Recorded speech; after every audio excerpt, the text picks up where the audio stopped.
Le dernier combat dans le secteur 9. Les étoiles étaient en train de mourir, pas littéralement et pas encore. Mais pour le commandant velu de la flotte de défense du Conseil galactique, c'était le sentiment. Depuis la promesse du pont de l'Aube, elle regarda l'écran tactique clignoter et s'éteindre tandis qu'un autre croiseur allié disparaissait dans une explosion de plasma blanc chauffé à blanc. Il restait 17 vaisseaux. Une heure plus tôt, ils étaient 63. Commandant, le Avernet se préparait pour une nouvelle poussée. Son officier tactique signala que ses mandibules claquaient sous l'effet d'une panique à peine contenue. Il était Kitraki, une espèce connue pour son calme sous le feu. Ce calme avait disparu à présent. Belr ne dit rien. Qu'y avait-il à dire? La bataille était déjà perdue. De l'autre côté du vide noir du secteur 9, l'ennemi attendait. 300 vaisseaux de guerre Haven étaient suspendus en formation géométrique parfaite. Un mur vivant de vaisseaux kitanolés qui pulsait d'une menace bioluminescente. Il ne se pressait pas. Il n'en avait pas besoin. Le collectif Haven se battait avec la patience d'un prédateur qui savait que sa proie n'avait plus nulle part où aller. Ils avaient toujours eu raison. Tous les vaisseaux, transmet Velris, sa voix ferme malgré le tremblement de ses griffes. Repliez-vous en formation défensive. Concentrez vos tirs sur leurs dreadnoughts de plomb. Si nous devons tomber, nous tomberons en combattant. Des accusés de réception défilèrent sur sa console. Des paroles courageuses d'équipage mourant. Le Haven avança. Leurs armes parlèrent en premier, des lances d'énergie cramoisies qui traversèrent la distance en un clin d'œil. Le bouclier de Tyros fut touché de plein fouet, ses boucliers s'effondrant comme du papier de soie. Le frigo Windrunner tenta de s'échapper, mais le Haven tira en salve. Des algorithmes prédictifs planifièrent toutes les voies d'évacuation possibles. Il n'y avait pas d'échappatoire. Velu vit des vaisseaux dont l'équipage était composé de personnes qu'elle connaissait depuis des décennies tout simplement cesser d'exister. La balise de détresse continuait d'émettre, dit doucement son officier des communications. Aucune réponse. Guillemets double. Bien sûr, il n'y en eut pas. Le Conseil galactique avait déjà évacué ce secteur. Les mondes centraux préparaient leur dernière défense, non pas pour gagner, mais pour gagner du temps pour les flottes d'évacuation. Le secteur 9 était un sacrifice. Tout le monde ici le savait. Tout le monde s'était porté volontaire de toute façon. Commandant, la voix de l'officier des capteurs se brisa, quelque chose qui n'était pas vraiment de la peur. Nouveau contact. Un seul vaisseau émergeant de l'hyperespace à Mark 77 Alpha. Les yeux de Felris se posèrent sur l'écran. Une icône bleue apparut au bord de l'espace de combat, loin derrière la formation du Haven. Une identification de vaisseau, demanda-t-elle. Configuration inconnue. La signature de la coque ne correspond à aucune signature connue. Attendez. Les vrilles de l'officier se figèrent sur sa console. Il répond à notre balise de détresse. Audio uniquement. En cours de transmission. Des parasites emplirent la passerelle, puis une voix plate filtrée par un logiciel de traduction. C'est l'UESS Retribution qui répond à l'appel de détresse du Conseil galactique. Arrivez à votre position. Préparez-vous. Silence. Vous demandez, murmura quelqu'un. Terre unie. Velu sentit son sang se glacer, mais pas de peur. De quelque chose qu'elle croyait mort depuis longtemps. L'espoir. Les humains. Elle respira. Ils sont vraiment venus. Le Haven remarqua le nouveau venu. Bien sûr qu'ils l'ont fait. 300 vaisseaux de guerre commencèrent à tourner. Des réseaux d'armes traquent le seul vaisseau qui a osé pénétrer dans le champ de bataille. Les données défilent sur les écrans de Velu tandis que les capteurs de son vaisseau parviennent enfin à détecter correctement le vaisseau humain. Il est massif, presque 2 fois plus long qu'un dreadnought Averne. Sa coque est anguleuse et brutale. Aucune courbe élégante, aucune considération esthétique.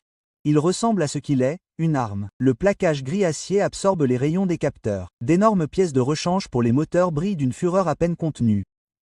Ils envoient un vaisseau, dit l'officier tactique, le désespoir reprenant sa voix.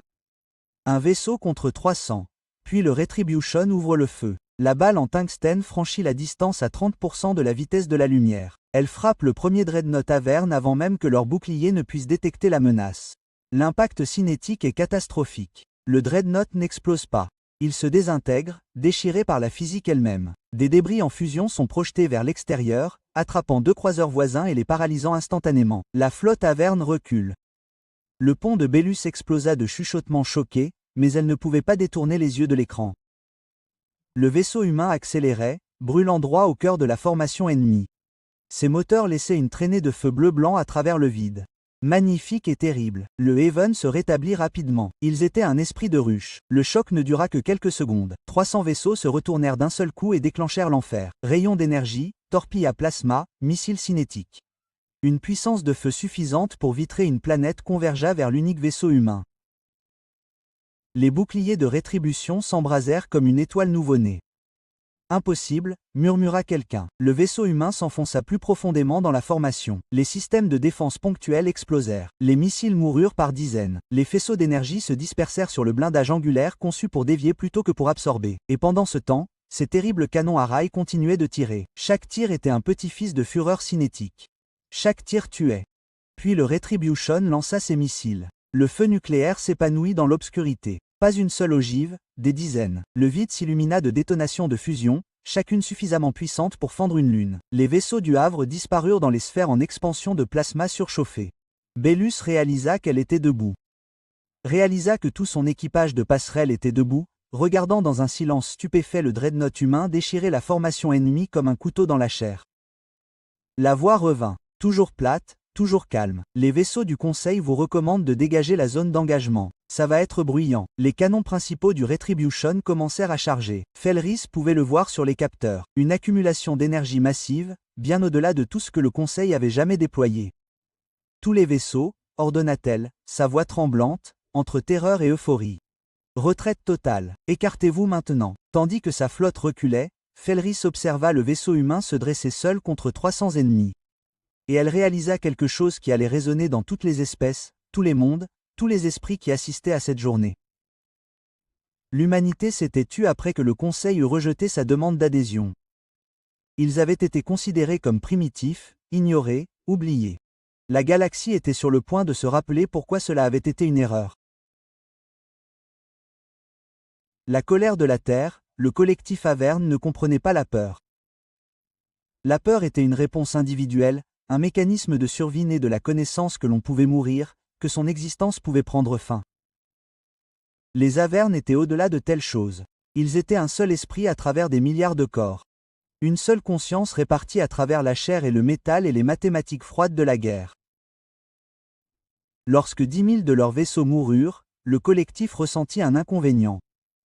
Mais maintenant, alors que le dreadnought humain taillait à travers leur formation comme une faux dans le blé, quelque chose de nouveau se propageait dans l'esprit de la ruche. Pas la peur, il n'avait pas de mots pour cela, pas de concept pour cela. Encadrez-le. Mais s'il avait été capable de telles choses, il l'aurait appelé doute. Les rétributions ne se battaient pas comme les autres espèces.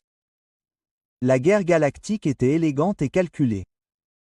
Les flottes manœuvraient à distance. Les boucliers absorbaient les dégâts et les batailles étaient remportées grâce à des tactiques et une puissance de feu supérieure, au fil des heures ou des jours. Il y avait des règles, peut-être tacites, mais comprises. La guerre était une partie d'échecs jouée avec des vaisseaux spatiaux. L'humanité n'avait jamais appris ces règles, ou peut-être les avait-elle apprises, et avait simplement choisi de les ignorer. Le vaisseau humain s'est écrasé directement dans la plus dense concentration de vaisseaux Avernes. Les moteurs hurlaient à pleine puissance militaire. Ces canons à rails tiraient à un rythme qui ressemblait presque à un battement de cœur. Toum voyageait si vite que les effets relativistes transformaient les limaces de tungstène en paquets de physique à peine contenus. Lorsqu'elle frappait, la matière ne se brisait pas simplement, elle échouait. Un porte-avions Even a été directement touché par ses baies de lancement. La limace a traversé 6 ponts avant que son énergie cinétique ne se dissipe enfin, liquéfiant les cloisons et vaporisant tout ce qui se trouvait sur son passage. Chemin. Le porte-avions s'inclina, l'atmosphère s'échappant d'une blessure de la taille d'un pâté de maison. Le Averne s'adapta. Il s'adapta toujours. 50 vaisseaux concentrèrent leurs tirs sur un seul point des boucliers avant du Retribution. Une puissance de feu combinée capable de stériliser un continent martela sans cesse le même mètre carré de champ défensif. Cherchant le point de rupture, les boucliers se déformèrent, vacillèrent, tinrent bon. Puis le Retribution roula. La manœuvre était impossible pour un vaisseau de cette taille, ou aurait dû l'être.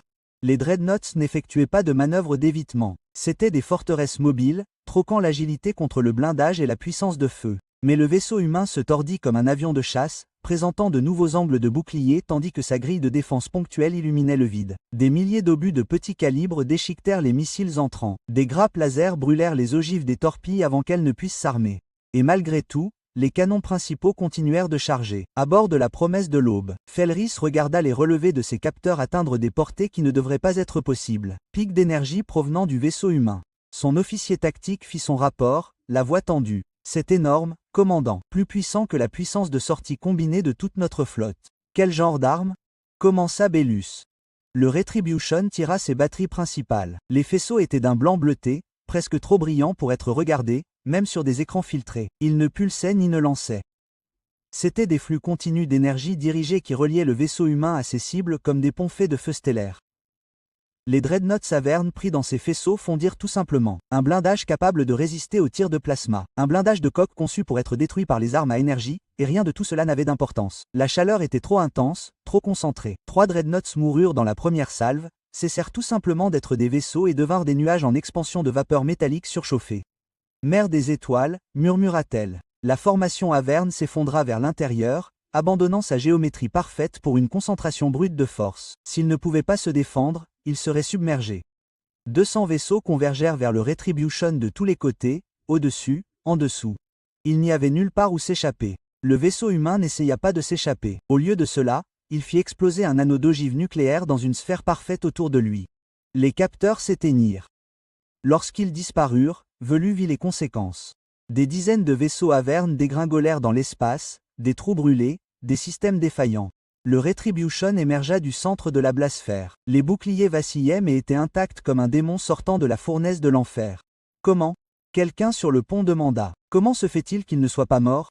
Felra fixa l'écran tactique du vaisseau impossible qui refusait de mourir. Et quelque chose se produisit dans son esprit. Loin dans le passé, un souvenir précis. La Terre implorait l'adhésion au Conseil mondial, sans succès. La délégation humaine s'était montrée polie mais ferme lorsque le Conseil avait suggéré d'adopter des technologies défensives standards. Nous apprécions l'offre, avait déclaré l'ambassadeur humain, mais nous nous en tiendrons à ce qui fonctionne pour nous. Le Conseil l'avait pris pour de l'arrogance, un entêtement primitif. Ils avaient eu tort. L'humanité n'avait pas rejeté la technologie galactique parce qu'elle était trop fière pour apprendre. Elle l'avait rejetée. Elle l'avait rejetée parce qu'ils avaient déjà résolu les problèmes différemment. Des méthodes plus dures, plus rudimentaires, mais des méthodes qui fonctionnaient. Le Retribution n'avait pas de boucliers énergétiques élégants qui pouvaient être calibrés et ajustés. Il avait des champs défensifs superposés alimentés par des réacteurs qui brûlaient suffisamment pour rendre les étoiles jalouses. Il n'avait pas de suite de guerre électronique sophistiquée. Il était tellement blindé qu'il pouvait encaisser des coups qui paralyseraient d'autres vaisseaux et continuer à se battre. C'était un vaisseau construit par une espèce qui avait appris à faire la guerre avant d'apprendre à quitter sa propre atmosphère. Une espèce qui s'était presque détruite une douzaine de fois et qui avait survécu d'une manière ou d'une autre. Le Avern a essayé une approche différente. Des nacelles d'abordage lancées par centaines. Des vaisseaux organiques qui pouvaient s'accrocher aux coques ennemies et les brûler. Une fois à l'intérieur, les soldats du Avern submergeaient les défenseurs par leur nombre. C'était une tactique qui avait fonctionné contre toutes les espèces qu'ils avaient rencontrées. Les nacelles atteignirent la coque du Retribution, s'y accrochèrent et commencèrent à couper.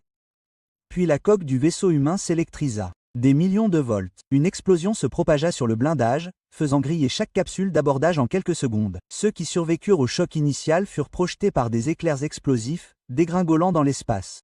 Une nouvelle voix se joignit à la bataille. Humaine, mais différente de la première, plus jeune, plus en colère. Bien essayé, bande de sales salauds, mais si vous voulez monter sur ce vaisseau, vous allez devoir frapper d'abord. Des rires résonnèrent sur le canal de communication. Des rires humains.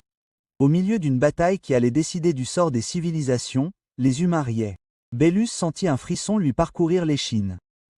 Quel genre d'espèce riait au combat? Le Retribution plongea plus profondément dans la formation Avern, et ses batteries secondaires s'ouvrirent à présent. Des centaines de canons plus petits que les capteurs de Velu avaient failli manquer.